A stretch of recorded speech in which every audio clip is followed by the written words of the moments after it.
Did you just pass your license exam and now you're trying to figure out what do I do next? Well, in this video, I'm going to share with you 6 things that you need to do right now that you just got licensed. What's going on, everyone? Loida with Team BC at eXp Realty. If you just passed your license exam, congratulations. I know that this is probably a big deal for you because you've been studying and you don't know if you're going to pass or not. So very first thing that you need to do is shop around for a broker. There are so many different brokerages out there. There are cloud-based brokerages. There are brick and mortar brokerages. So do your research, talk to agents, watch videos, and figure out to see which is the one that's the best fit for you.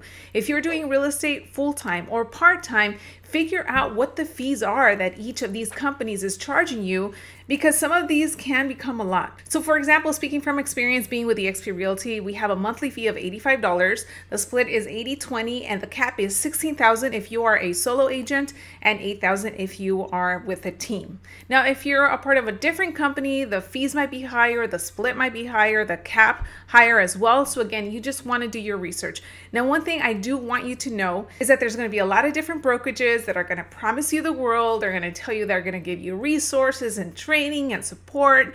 And the moment that you join that brokerage, it's almost like they disappear. I hear this so many different times. In fact, I hear this a lot from agents that decide to not go with eXp Realty because they think that they need a brick and mortar office or go in person to an office because they're going to get training and support and all of that. And in reality, what ends up happening is that they don't end up getting anything. So be on the lookout for that. Do your research and figure out what is going to be best for you. Number 2, sign up with a local association. This is what's going to give you access to your MLS and a whole bunch of other resources. Now, these fees can get a little high depending on the state that you're in and the association that you join. It can be somewhere between $600 to $1,000 or even more for the entire year. So I recently joined the Miami Association of Realtors since I became licensed in Florida. And once I joined, I got access to so many different things that I didn't have access to back in California.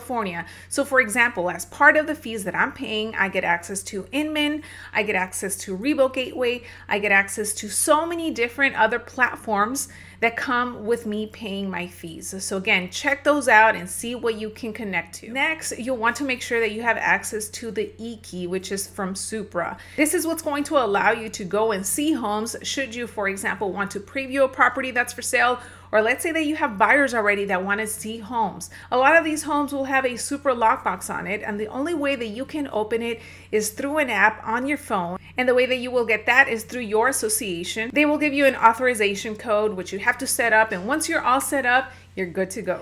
Moving along, the most important thing as well is for you to start to get familiar with contracts.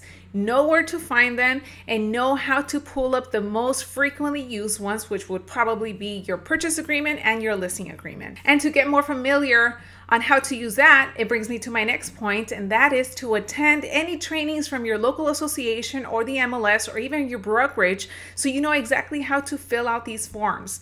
You'll be surprised. It might happen that you're not even ready for it. You might be making calls, you might be at the grocery store, and someone tells you that they either want to buy or sell a home.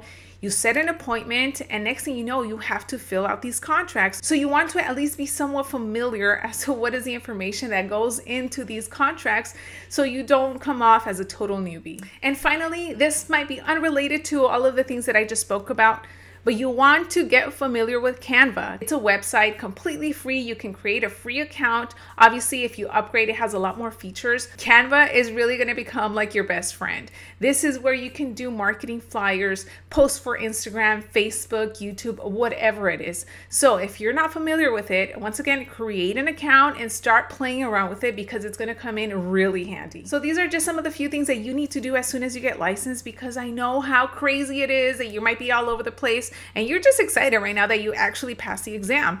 Now, if you want more tips on how to succeed as a real estate agent, I definitely recommend for you to check out my new agent bootcamp. The link will be in the description box below.